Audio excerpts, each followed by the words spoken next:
Morning friends, आज मैं आप लोगों के लिए बहुत ही महत्वपूर्ण वीडियो लेकर आया हूं एमपीपीएससी इंटरव्यू के लिए। दोस्तों अब देखिए, टॉपिक स्टार्ट करने से पहले अगर आप चैनल पर नए हो तो चैनल को सब्सक्राइब जरूर कर लें।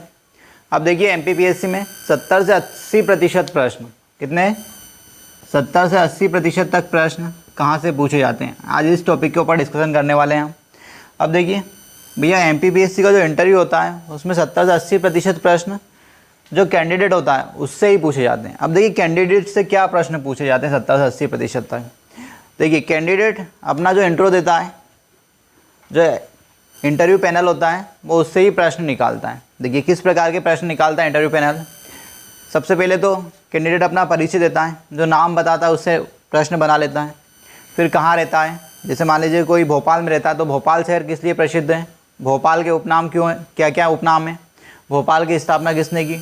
इस प्रकार के प्रश्न उस कैंडिडेट के निवास स्थल से पूछे जा सकते हैं, या वो शहर किस लिए प्रसिद्ध है दोस्तों। फिर इसके बाद 70 से 80% जो प्रश्न है उसकी एजुकेशन कहाँ हुई है उसके बारे में पूछ लेता है, या जैसे उसने बीए, बीकॉम, बीएससी, एमएससी या पीएचडी या जो भी डिग्री ली है उससे पूछ लेता है कौन से कॉलेज से की है, उस कॉलेज का नाम किसके नाम पर रखा गया है, वो कॉलेज क्यों प्रसिद्ध है और क्या क्या कोर्स होते हैं वहाँ पर, इससे प्रश्न पूछ लेता है वो। फिर इसके बाद सबसे महत्वपूर्ण प्रश्न पूछता है वो, कोई कैंडिडेट अगर सिविल सेवा में क्यों आना चाह रहा है उससे प्रश्न पूछता है वो कि सिविल सेवा में ही क्यों आना चाहते हैं। अब देखिए, कोई कैंडिडेट ऑलरेडी अगर जॉब में है, अगर कोई कैंडिडेट ऑलरेडी जॉब में सरकारी या प्राइवेट, तो उससे प्रश्न पूछेगा कि आप सरकारी नौकरी में हैं, या जैसे मान लीजिए कोई सी पोस्ट पे, छोटी पोस्ट पर है अभी, तो वो पोस्ट छोड़कर बड़ी पोस्ट पर आना चाह रहे हैं, तो इसके क्या कारण है, क्यों लेना चाह रहे हैं आप।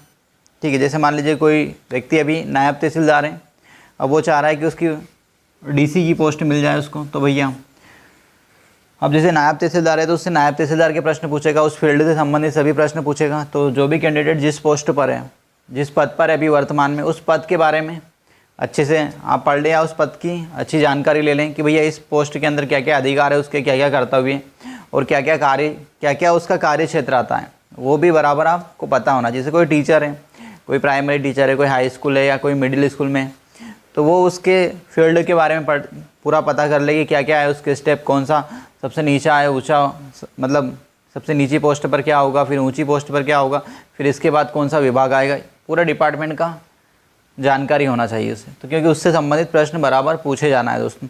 अब कोई व्यक्ति अगर प्राइवेट नौकरी में, प्राइवेट जॉब कर रहा है, तो प्राइवेट जॉब से प्रश्न पूछा जाएगा कि कौन से सेक्टर में काम कर रहा है अभी वो, ठीक है, और कौन से सेक्टर में काम कर रहा है, क्या बनता है उस कंपनी में, या क्या है उसका वर्क, ठीक है, उसकी पोस्ट क्या है, उसके क्या क्या कार्य क्षेत्र में आता है, तो उससे ये प्रश्न ज़रूर पूछे ही जाना है दोस्तों।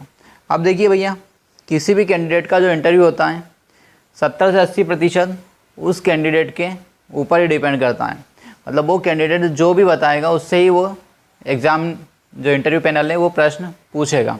जैसे उसने बताया उसकी हॉबियाँ, उसकी हॉबी क्या क्या है, जैसे मान लीजिए किसी क्रिकेट खेलना है, बेसबॉल या पेपर पढ़ना या मूवी देखना, तो एग्ज़ाम पैनल उससे उसकी हॉबी से प्रश्न बराबर पूछेगा। तो मतलब 70 से 80% प्रश्न क्या पूछे जाते हैं कैंडिडेट से, उसके बैकग्राउंड के बारे में ही पूछे जाते हैं, उसके माता पिता के बारे में पूछे जाते हैं दोस्तों।